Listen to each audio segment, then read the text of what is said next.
Sejak awal mula Sabda itu Allah, dan Ia berkenan dilahirkan sebagai penebus dunia. Dalam nama Bapa dan Putra dan Roh Kudus. Amin.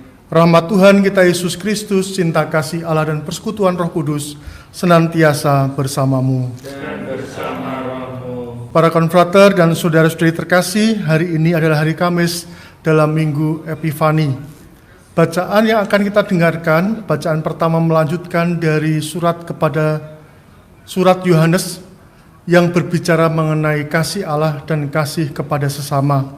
Dan dalam bacaan Injil hari ini kita akan mendengarkan bagaimana Yesus mengawali karya publiknya. Marilah berdoa.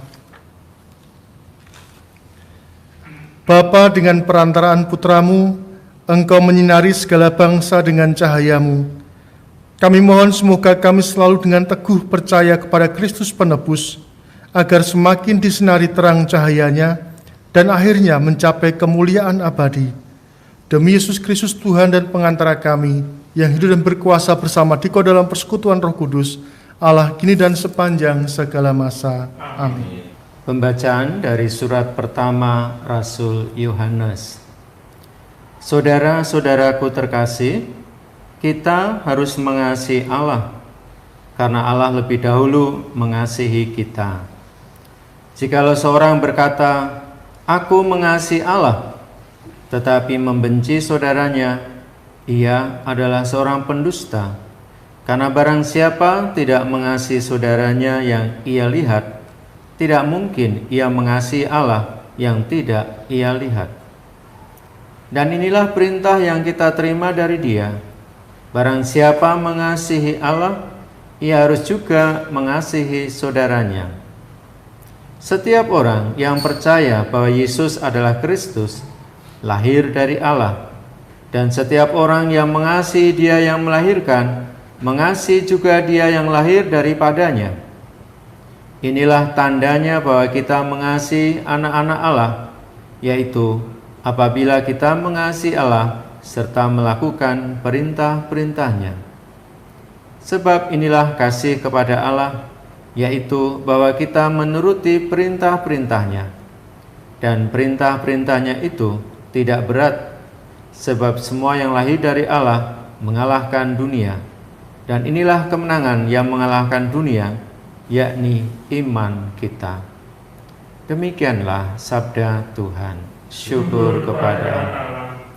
Segala bangsa di bumi ya Tuhan, sujud menyembah kepadamu. Segala bangsa di bumi ya Tuhan, sujud menyembah kepadamu. Ya Allah, berikanlah hukum-Mu kepada raja dan keadilan-Mu kepada putra raja. Kiranya ia mengadili umat-Mu dengan keadilan dan menghakimi orang-orang-Mu yang tertindas dengan hukum. Segala bangsa di bumi ya Tuhan, sujud menyembah kepadamu. Ia akan menebus nyawa mereka dari penindasan dan kekerasan. Darah mereka mahal di matanya. Kiranya ia didoakan senantiasa dan diberkati sepanjang hari. Segala bangsa di bumi ya Tuhan, sujud menyembah kepadamu. Biarlah namanya tetap selama-lamanya. Kiranya namanya semakin dikenal selama ada matahari. Kiranya segala bangsa saling memberkati dengan namanya dan menyebut Dia berbahagia. Segala bangsa di bumi ya Tuhan, sujud menyembah kepadamu. Alleluia, alleluia, alleluia, alleluia, alleluia, alleluia. Tuhan mengutus aku menyampaikan kabar baik kepada orang-orang miskin dan memberitakan pembebasan kepada orang-orang tawanan. Haleluya, haleluya, haleluya. Tuhan bersamamu. Inilah Injil Yesus Kristus menurut Santo Lukas. Sesudah dicobai iblis di padang gurun, dalam kuasa Roh kembalilah Yesus ke Galilea, dan tersiarlah kabar tentang Dia di seluruh daerah itu. Selama di situ, Ia mengajar di rumah-rumah ibadat di situ, dan semua orang memuji Dia. Lalu Ia datang ke Nazaret, tempat Ia dibesarkan, dan menurut kebiasaannya pada hari Sabat, Ia masuk ke rumah ibadat, lalu berdiri hendak membaca dari Alkitab. Kepadanya diberikan kitab Nabi Yesaya, dan setelah membukanya, ia menemukan nas di mana ada tertulis, Roh Tuhan ada padaku, oleh sebab Ia telah mengurapi aku untuk menyampaikan kabar baik kepada orang-orang miskin, dan Ia telah mengutus aku untuk memberitakan pembebasan kepada orang-orang tawanan dan penglihatan bagi orang-orang buta, untuk membebaskan orang-orang yang tertindas, dan untuk memberitakan tahun rahmat Tuhan telah datang. Kemudian Yesus menutup kitab itu, mengembalikannya kepada pejabat, lalu Ia duduk, dan mata semua orang dalam rumah ibadat itu tertuju kepadanya. Lalu Yesus mulai mengajar mereka, katanya, pada hari ini genaplah nas tadi sewaktu kamu mendengarnya. Semua orang itu membenarkan Dia, dan mereka heran akan kata-kata indah yang diucapkannya. Demikianlah Injil Tuhan. Terpujilah Kristus. Para konfrater dan saudara-saudari terkasih, renungan kita hari ini diambil dari surat Yohanes.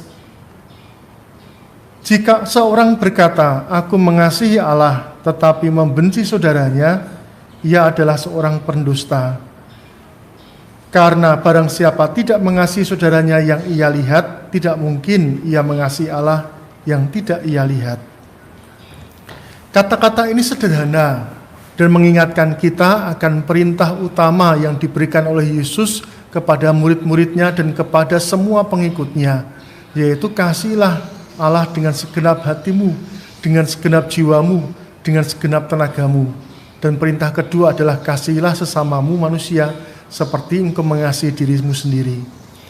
Surat Yohanes ini menegaskan bahwa kasih kepada Allah dan kepada sesama itu adalah sebuah horizon yang berjalan paralel.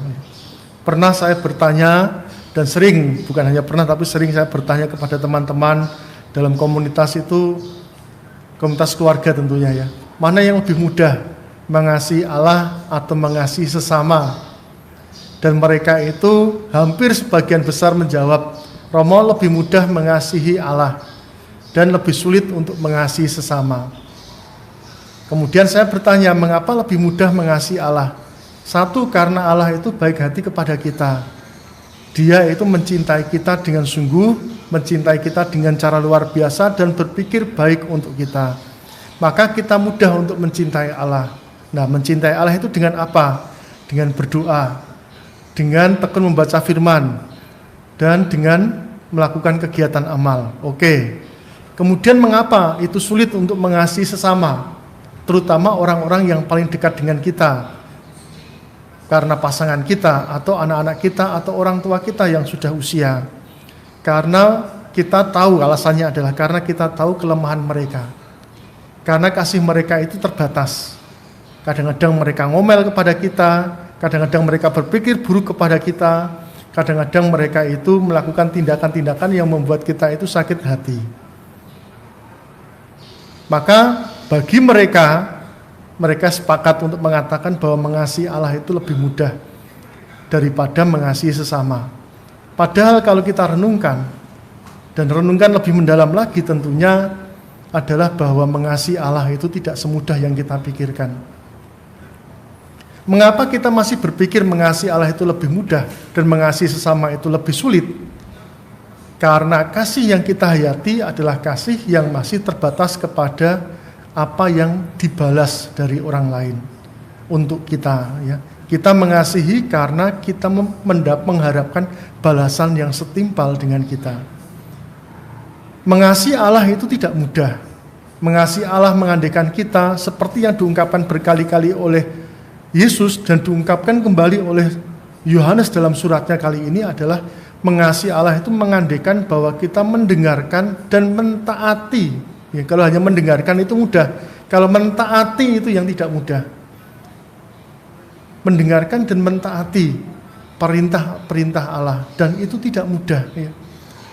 Mendengarkan dan mentaati perintah Allah pada masa seperti ini, ketika kita sakit, ketika kita kehilangan orang-orang yang kita kasihi, ketika kita kehilangan pekerjaan dan lain sebagainya, itulah kalau kita berani mengasihi Allah adalah menerima semuanya itu dengan hati yang terbuka. Tetapi kembali lagi, kita kembali lagi mengalami kesulitan untuk menerima pengalaman seperti ini. Nah, Injil Yohanes maupun surat Yohanes mau mengajak kita bahwa Allah itu sudah menjadi manusia dan tinggal di antara kita, maka mencintai orang yang kelihatan itu adalah sebuah keniscayaan bagi kita untuk mencintai Allah. Ketika kita kesulitan untuk mencintai saudara-saudara kita, maka itu menjadi parameter bagaimana kita itu juga kesulitan untuk mencintai Allah. Maka peran kita diungkapkan lagi bahwa marilah kita melihat cinta kepada saudara itu dengan horizon dan cakrawala cinta kepada Allah. Benar, secara alamiah ada orang-orang yang merepotkan kita. Anak-anak ketika kecil merepotkan kita. Orang tua ketika mereka sudah usia lanjut juga merepotkan kita.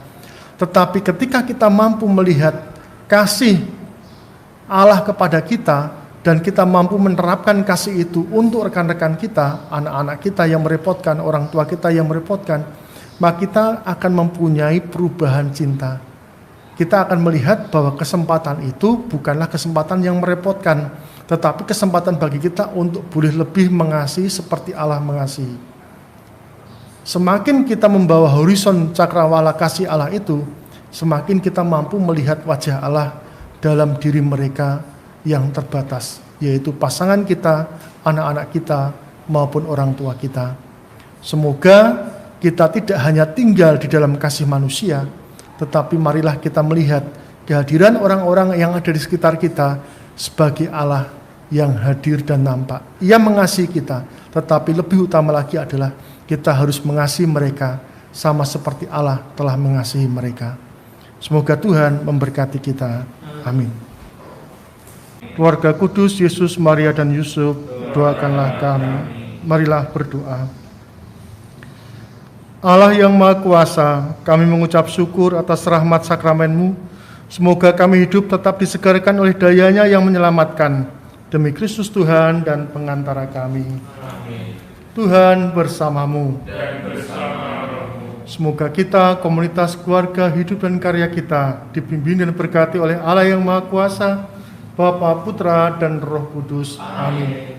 Dengan demikian perayaan Ekaristi kita sudah selesai. Syukur kepada Allah. Marilah kita pergi, kita diutus. Amin.